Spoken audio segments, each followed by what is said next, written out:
Bonjour à tous et bienvenue donc dans ce nouveau numéro de la Minute Trend où aujourd'hui on va vous parler de la laine réenchantée. À toi Lucie. Alors, la laine, c'est un matériau qu'on a pas mal aperçu dernièrement.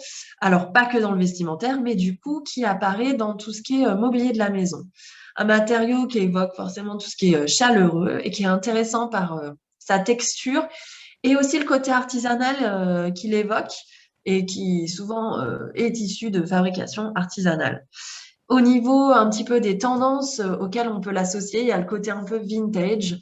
Et puis, il y a aussi une autre tendance, c'est le fait qu'on peut travailler sur le tissage de la laine et donc créer comme un tableau ou des graphismes avec. Et du coup, avec cette technique-là, on peut l'associer à beaucoup de choses. Je vais vous présenter trois marques qui travaillent donc avec la laine. Donc, il y a la marque Panapufa qui, elle, a choisi de travailler surtout avec de la grande maille.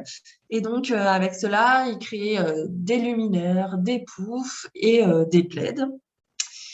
Il y a aussi la marque Pau Paris, qui est une marque qui, dans un choix de conception éthique, associe des créateurs à des artisans qui sont principalement en Albanie et en Ouganda. Et donc, il y a des créateurs comme Nathalie Lété, par exemple, qui ont participé au développement de certains produits. Et donc là, vous voyez, on a aussi des luminaires, des tapis, des coussins, ils font aussi des sacs.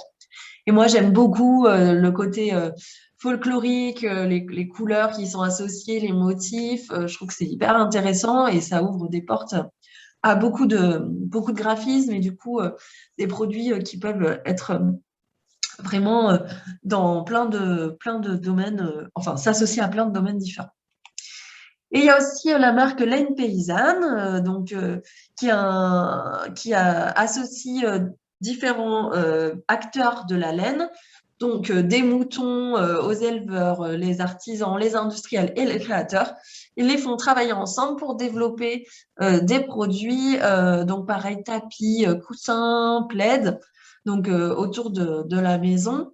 Donc en laine, mais là avec un design qui est beaucoup plus autour de quelque chose qui est beaucoup plus neutre et beaucoup plus cosy avec des couleurs assez chaleureuses.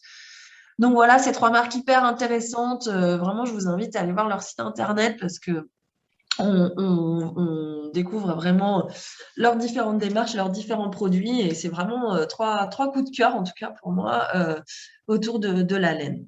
Ouais, super. En plus, comme le dernier, là, c'est du local, donc c'est très bien.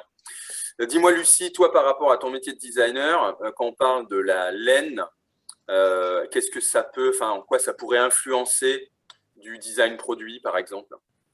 Alors, moi, il y a un produit que j'ai vu à Maison et Objets, un objet en céramique qui a été développé par Silver Sentimenti. Et je trouve que c'est rigolo comment il y a un parallèle avec la laine, comme quoi finalement le maillage ou le tissage ou le tressage peut aussi être utilisé avec d'autres matériaux et évoquer quelque chose de tout aussi chaleureux. Donc là, c'est le cas de ce bol qui est en céramique et qui est avec un tressage, je pense que c'est du raffia, mais je confirme pas. Mais voilà, à découvrir. Et toi, Manuel, est-ce que tu as eu un coup de cœur pour de la laine récemment, pour un objet? Alors, la laine, enfin, oui, il y a des beaux objets là que tu as montrés. Moi, je dirais la laine, je l'associe et on le voit aussi à ses capacités d'isolant.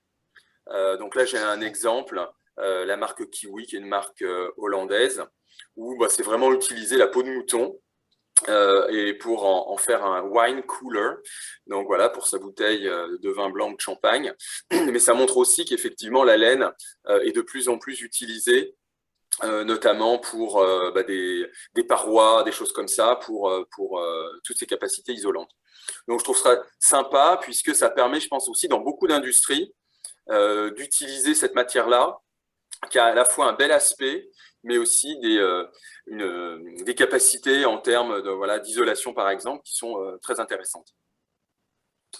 Super. Et ben Voilà. voilà, on vous a présenté la laine réenchantée et tout le potentiel, en tout cas, qu'elle a pour nous, pour des futurs projets. Bonne journée à tous. Au revoir.